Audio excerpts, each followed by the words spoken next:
Ballyhoo and welcome. The Passion Project continues. My name is Remedy Robinson, and this is an appreciation. This is an exploration of linguistics, language, and how to construct a near flawless work of art, as framed by the peerless poetry of the modern-day master, Elvis Costello.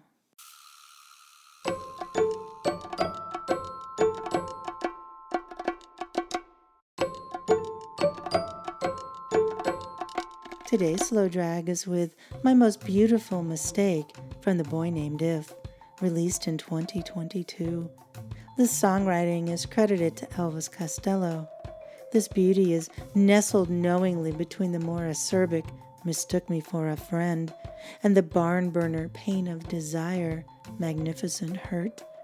My Most Beautiful Mistake is high concept in nature in that it's ostensibly about a man seizing upon a waitress for cinematic inspiration. It's the sort of rich and textured piece that doesn't need to obfuscate its main intentions. When its verses and choruses are built with journeyman precision, it's a piece that continues to breathe new life with each subsequent, and in my case, obsessive listening. It's built on such solid ground that the flourishes Mr. Costello adds in feels like some sort of reward for being a loyal fan of his. Believe me when I say I am absolutely besotted with this piece. From brilliant to beautiful, this is the kind of mistake I can get behind. She was a part-time waitress with a dream of greatness that nobody knew or even suspected, but what was sometimes reflected in the slant of a mirror. It was buried so deep and so dear. Waitress and greatness, mirror and dear, we're already off to a rousing start. These rhymes are not wrought from verbal gymnastics, yet their pairings seem so novel. This is as straightforward as an introduction to an Elvis Costello piece we're apt to find, and still it stacks up to present at least 3 or so peripheral avenues to explore. This greatness that's spoken of, how has it gone so unsuspected? What happened to bury it so deep and so dear? If the slant of the mirror reflects her greatness sometimes, what greatness is there that's not tied to physical beauty? And then we can have a circular discussion about what beauty is and how to recognize it, perhaps. She caught the eye of the guy passing by who said, "My, if I prove to be faithless, you'll surely know why." Oh, why? You'll probably know why. Then again, you may say, "Mister, you've got a nerve. Most of us never get just what we deserve." I'll smile sweetly. I'm here at your service. Take all that we've gleaned in the first verse, the very deep and dear greatness that nobody suspected. All that is now either superseded or confirmed by the guy who's just caught her eye. If I prove to be faithless, you'll surely know why. Oh, there's a familiar awkward tango that is apt to break out between these two, but who can tell these days? With all of the back and forth quoting in this verse, it seems as if this piece would lend itself beautifully to a snappy duet, such as the scratchy "There's a Story in Your Voice" with Lucinda Williams from 2003's The Delivery Man. Not content with a more pedestrian approach, however, this beautiful mistake has apparently reimagined what we consider dialogue. And the camera walks us through into a sunlit room where a one-hit wonder lives. And he says, "Action," and that's a take. "You are my most beautiful mistake." This chorus reveals more of the guy's background, as it definitely tells us nothing about him. Is he tall or short, old or young? He's little more than a distrustful voyeur with dubious one-hit credentials at this point. There's little need to give him more of a starring role in this production. Just yet, anyway. Trust the writer, so they say. The language used in this chorus amazes me, and not just because the title line of "You Are My Most Beautiful Mistake" sends a whisper of a chill up the spine. The language helps take us back to the first verse, to the slant of the mirror, perhaps. What does he see when he calls action? And what has changed after he calls cut? In addition to imponderable titles and short quips, I simply love the first line, and the camera moves us through into a sunlit room. This is due in part to its remarkable use of two prepositions in a row that then rhyme with each other, through and into. I've said before how Mr. Costello's work is remarkable for its grammatical correctness and lexical exactness. In this instance, he certainly knows how to wield the superfluous. It's not your reputation I'm trying to besmirch. I'm here undercover. I'm writing this screenplay. You might be my inspiration. It's beyond my control. So it's my soulful and wounded expression that you'd like to console. This exposition helps inform what I meant earlier by high concept. The guy's intentions are laid bare. It leaves little room for awkward guessing, or even more awkward second guessing. It wouldn't matter to our protagonist waitress either way, it seems, since she understands that it's her soulful and wounded expression that you'd like to console. There's a grown up sense of self awareness on the part of both characters that is candid, forthright, and not as world weary sounding as they could be portrayed as. Then, of course, as I mentioned before about the reimagined duet, there is a way Nicole Atkins gives voice to the key words in the waitress's quote. The sound comes and is gone just as quickly as it arrived. It's as if she's found her own fleeting way through and into the slant of the mirror. There's a hand that lingers a little too long. There are lies you will hear that they're singing right now, right here in this song. This catchy bridge breaks the fourth wall as it rat-a-tats its confessional voiceover. He's rhymed long in song with the familiar tactic of rhyming a word with itself, except in this case the words are homophones. The word nerd in me wonders if this still counts as an identical rhyme. There's always a hand that lingers too long, isn't there? That's never the lie. Yet the lies that you will hear here, that they're singing right now, right here in this song, explains well that there is an unreliable narrator lurking about this worldscape.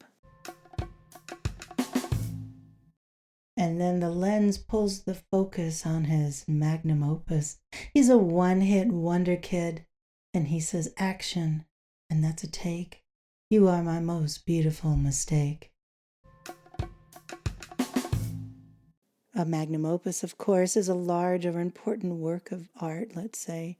In this case, however, it sure seems as if it's a measurement of something else that's potentially large. I think it's brilliant. As I mentioned, the flourishes speckled throughout this piece feel like a reward. There is so much charm and boyish mischief embedded throughout. I might have been mistaken to call the chorus above a chorus, but I'm not sure what else it would be called, for, as you can hear, this iteration of the chorus deviates from its predicate by changing the first two lines. The previous lines in the first chorus, and the camera walks us through into a sunlit room where the one-hit wonder lives, are different words, yet nevertheless, they fill the same syllable space, 20 syllables in all, and the lens pulls the focus on his magnum opus. He's the one-hit wonder kid. If there's a name for this shift, please let me know. A Wunderkid literally translates to a wonder child or some sort of child prodigy. Reporting that our character is not a Wunderkind, but is a wonder kid, written out in two standard English words, suggests there's a difference between who he is, how he wants to be viewed, and what he really is. This is especially telling when it's preceded with one hit, a moniker that has already been bestowed upon him. He made a portrait of her face out of burnt-out matches. She said, "The trouble is, sunshine, I know what the catch is. You'll offer me nothing, you'll offer me riches. I've seen your kind before in courtroom sketches." If you are wise enough to follow Mr. Costello on Twitter, you may have noticed that he, or at least someone who mans his account, sends up impertinent tweeters from time to time by using sunshine as his salutation for them. It's as cutting and withering as it is hilarious for those of us fortunate to not have fallen foul of his witty Twitter banter. Each line in this verse ends with a word or phrase that goes on to just rhyme with the next line: matches, catches, riches, and courtroom sketches. It's simply brilliant, but not without precedent. Mr. Costello has used this clever rhyming device before. In The Element Within Her from 1983's Punch the Clock. Quote, "It's just a part of it, like your fine tresses. You know what my guess is," unquote. It melds sound and alliteration into a smooth pat of butter. It connects with the beginning sound of tresses. Tresses then mingles with guesses just before is wafts back up to combine with the schwa sound of it. "You'll offer me nothing, you'll offer me riches," speaks once again to the grown-up nature of this exchange. Absent or buried is the naivete or bitterness that flavors many of our favorite guilt and revenge pieces. This piece proves itself to be as clear-eyed and self-aware as any rock and roll piece out there, I'd say. From the booth in the corner, from a different perspective, where a man plays the fool or a private detective, he wrote her name out in sugar on a formica counter. You could be the game that captures the hunter. And then he went out for cigarettes as the soundtrack played The Marvelettes. Perspective, detective, counter, and hunter. Is this action in front of or behind the camera now? Either way, it sounds as if we are watching the detectives as a bit of wordplay. It's more reward for devoted fans, I'd say. There are a few stage directions in that song as well. The person in the scene knows the woman's name. Is it written on a name tag she's wearing, or have they become close? Going out for cigarettes never ends well now, does it?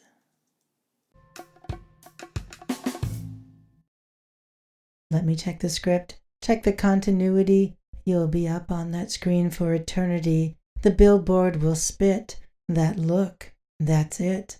Take a little pill and you will get over it. The light will hit you if you drop that hint. Now cut and print. It was all so straightforward. I was following the plot perfectly well, or so I thought. The directions were logical and expected. But then the light will hit you if you drop that hint. Words to mull over for eternity, it seems. The rat-a-tat delivery of this verse is infectious. And the camera walks us through into a low-lit room where a one-hit wonder lives. And he says, action, and that's a take. You are my most beautiful mistake. Now for this third iteration of the chorus, We're sent back to the original, only to find that time has passed.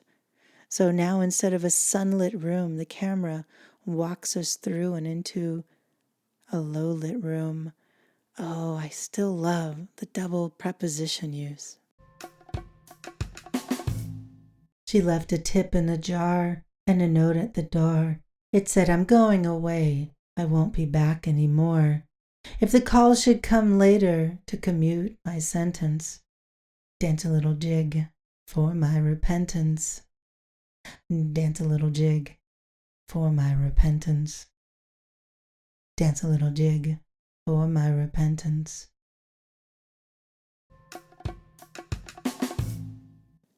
This last verse blows the whistle on the whole design, or so it seems. The greatness seen in the slant of the mirror might well have been tinged with femme fatale prowess.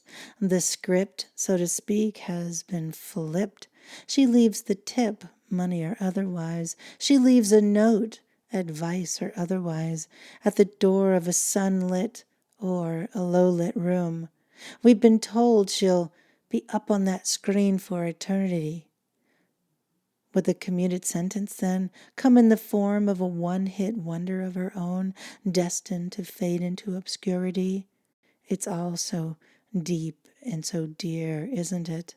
The poetry, the story, the illusions, and the construction of My Most Beautiful Mistake are masterful, confident, and playful.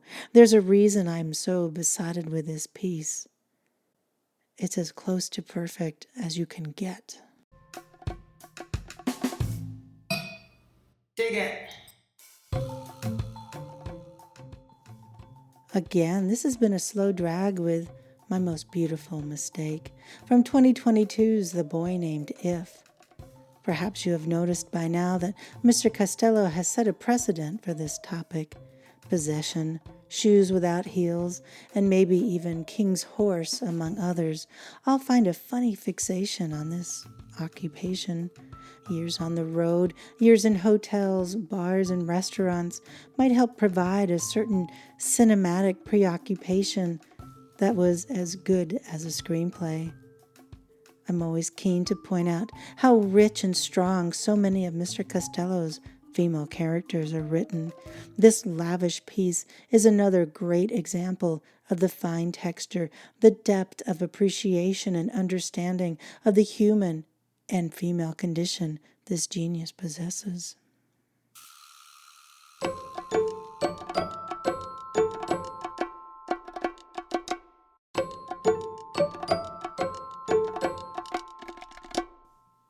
And that's it for today's slow drag, my friend. Thank you for listening.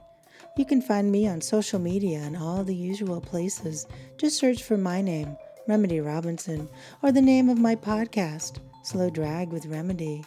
Also, please visit slowdragwithremedy.com for companion blogs, transcripts, and other useful information. And as always, thank you for helping to get the word out about this little passion project. Truly, it means the world. We'll be back soon with another slow drag.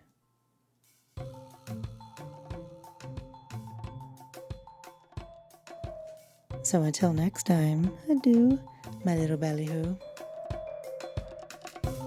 Slow drag with Remedy.